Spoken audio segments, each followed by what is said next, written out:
গীতা, শ্রীমদ্ ভগবদ গীতা, সহজ সরল বাংলায়, ছোট বড় সবার জন্য, সপ্তদশ অধ্যায়। নমস্কার, আমার নাম রঞ্জন। আমার আগের ভিডিও শ্রীমদ্ ভগবদ গীতা ষোড়শ অধ্যায় দৈবাসুর সম্পদ বিভাগ যোগ দেখেছেন নিশ্চয়ই। এই অধ্যায়ে ভগবান শ্রীকৃষ্ণ মানব জীবনের দুই ধরনের স্বভাব, দৈবী এবং আসুরি গুণের বিস্তারিত ব্যাখ্যা করেছেন। তিনি দেখিয়েছেন কোন গুণ মানুষকে মুক্তি, শান্তি ও ঈশ্বর প্রাপ্তির পথে নিয়ে যায় এবং কোন প্রবৃত্তি তাকে অজ্ঞান, দুঃখ ও অধঃপতনের দিকে ঠেলে দেয়। এই ভিডিওতে আপনি জানতে পারবেন দৈবী সম্পদের 26টি মহৎ গুণ, আসুরি স্বভাবের লক্ষণ ও তার পরিণতি, কাম, ক্রোধ ও লোভ কেন নরকের 3টি দ্বার বলা হয়েছে, শাস্ত্র অনুসরণ করে ধর্মময় জীবনযাপনের গুরুত্ব শ্রীমদ্ ভগবদ গীতার ষোড়শ অধ্যায়ে সহজ ও স্পষ্ট বাংলায় ব্যাখ্যা করা হয়েছে। আজ শুনবেন শ্রীমদ্ ভগবদ গীতা সপ্তদশ অধ্যায় শ্রদ্ধাত্রয় বিভাগ যোগ। অর্জুন জিজ্ঞাসা করলেন, হে কৃষ্ণ, যারা শাস্ত্রীয় বিধান পরিত্যাগ করে শ্রদ্ধা সহকারে দেবতাগণের পূজা করেন, তাদের সেই নিষ্ঠা কি সাত্ত্বিক, রাজসিক না তামসিক? শ্রী ভগবান বললেন, মানুষের স্বভাবজাত শ্রদ্ধা 3 প্রকারের হয়ে থাকে, সাত্ত্বিক, রাজসিক ও তামসিক। সেগুলি বিস্তারিতভাবে আমার কাছে শোনো। হে ভারত, সকল মানুষের শ্রদ্ধা তাদের অন্তঃকরণ অনুযায়ী হয়ে থাকে। মানুষ শ্রদ্ধাময়, তাই যে যেমন শ্রদ্ধাযুক্ত সেটিই তার স্বরূপ। সাত্ত্বিক ব্যক্তিরা দেবতাদের পুজো করে, রাজসিক ব্যক্তিরা যক্ষ রাক্ষসদের পূজা করে এবং তামসিক ব্যক্তিরা ভূত প্রেতের উপাসনা করে থাকে। যে সমস্ত অবিবেকী ব্যক্তি দম্ভ ও অহংকারযুক্ত এবং কামনা ও আসক্তির প্রভাবে বলান্বিত হয়ে তাদের দেহস্থ ভূতসমূহকে এবং অন্তরস্থ পরমাত্মাকে ক্লেশ প্রদান করে, শাস্ত্রবিরুদ্ধ ঘোর তপস্যার অনুষ্ঠান করে, সেই সকল ব্যক্তিকে অত্যন্ত ক্রূর স্বভাব বলে জানবে। সকলের প্রিয় আহারও নিজ নিজ প্রকৃতি অনুসারে 3 প্রকার হয়। সেইরূপ যজ্ঞ, তপ এবং দানও 3 প্রকারের হয়। এখন তাদের প্রভেদ বলছি, শ্রবণ করো। আয়ু, বুদ্ধি, বল, আরোগ্য, সুখ, প্রীতিবর্ধনকারী এবং রসযুক্ত, স্নিগ্ধ, স্থায়ী ও মনোরম এরূপ আহার সাত্ত্বিক ব্যক্তিদের প্রিয় হয়।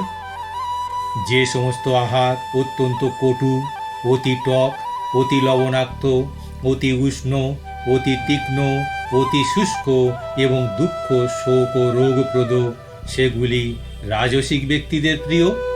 যে খাদ্য অর্ধপক্ব, রসবর্জিত, দুর্গন্ধময়, বাসি, উচ্ছিষ্ট এবং যা নিরস ও অত্যন্ত অপবিত্র, সেই সমস্ত খাদ্যই তামসিক ব্যক্তিদের প্রিয় হয়। ফলের আকাঙ্ক্ষা না করে শাস্ত্রের বিধি অনুসারে যজ্ঞ করাই কর্তব্য, এইরূপ মনে করে যে যজ্ঞ করা হয় তাকে বলা হয় সাত্ত্বিক যজ্ঞ। কিন্তু হে ভারতশ্রেষ্ঠ অর্জুন, ফলের আশা নিয়ে অথবা দম্ভ সহকারে লোক দেখাবার জন্য যে যজ্ঞ করা হয় তাকে তুমি রাজসিক বলে জানবে। শাস্ত্রবিধি বর্জিত, অন্নদান শূন্য, মন্ত্রহীন, দক্ষিণাহীন, শ্রদ্ধা বর্জিত যেসব যজ্ঞ হয় তাকে বলে তামসিক যজ্ঞ। দেবতা, ব্রাহ্মণ, গুরু ও প্রাজ্ঞজনের পূজা এবং শৌচ, সরলতা, ব্রহ্মচর্য পালন এবং অহিংসা, এগুলোকে বলা হয় শারীরিক বা কায়িক তপস্যা। অনুদ্বেগকর, সত্য, প্রিয় অথচ হিতকর বাক্য এবং বেদাভ্যাস, এই সকলকে বাচিক তপস্যা বলা হয়। চিত্তের প্রসন্নতা, সরলতা, মৌন, আত্মনিগ্রহ ও ব্যবহারে অকপট ভাব, এগুলিকে বলা হয় মানসিক তপস্যা।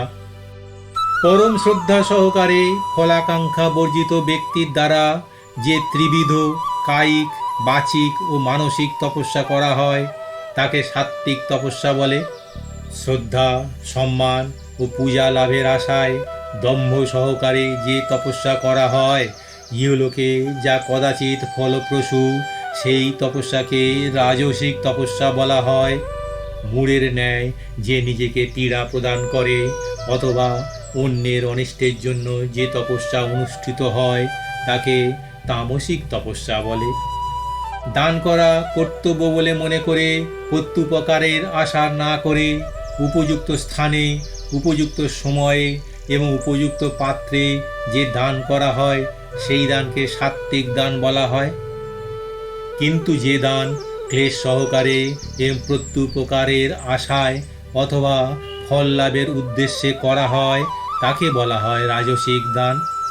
অশুচি স্থানে, অশুভ সময়ে, অযোগ্য পাত্রে, অনাদরে এবং অবজ্ঞা সহকারে যে দান দেওয়া হয় সেই দানকে তামসিক দান বলা যায়। ওম তৎ সৎ এই 3 নামে যে পরমাত্মাকে নির্দেশ করা হয়েছে সেই পরমাত্মার দ্বারা পুরাকালে যজ্ঞের কর্তা ব্রাহ্মণ, যজ্ঞের কারণ বেদ এবং যজ্ঞরূপ ক্রিয়া সৃষ্টি হয়েছে। সেই জন্য ব্রহ্মবাদীদের যজ্ঞ, দান এবং তপরূপ ক্রিয়াগুলি সর্বদা ওম পরমাত্মার এই নাম উচ্চারণের দ্বারাই আরম্ভ হয়ে থাকে।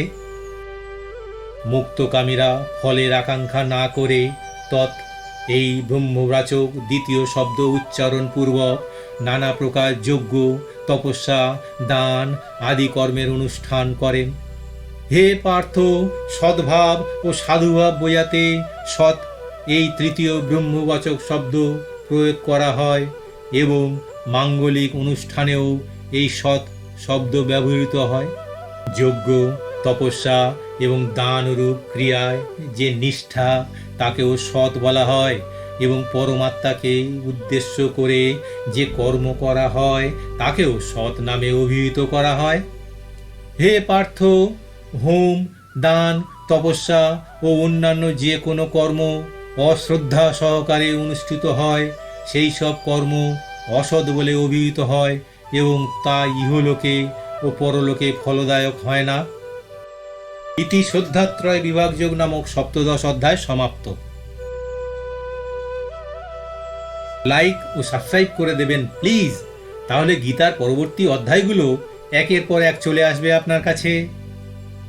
ঈশ্বরের অস্তিত্বে বিশ্বাসের পক্ষ থেকে সবাইকে জানাই আন্তরিক নমস্কার।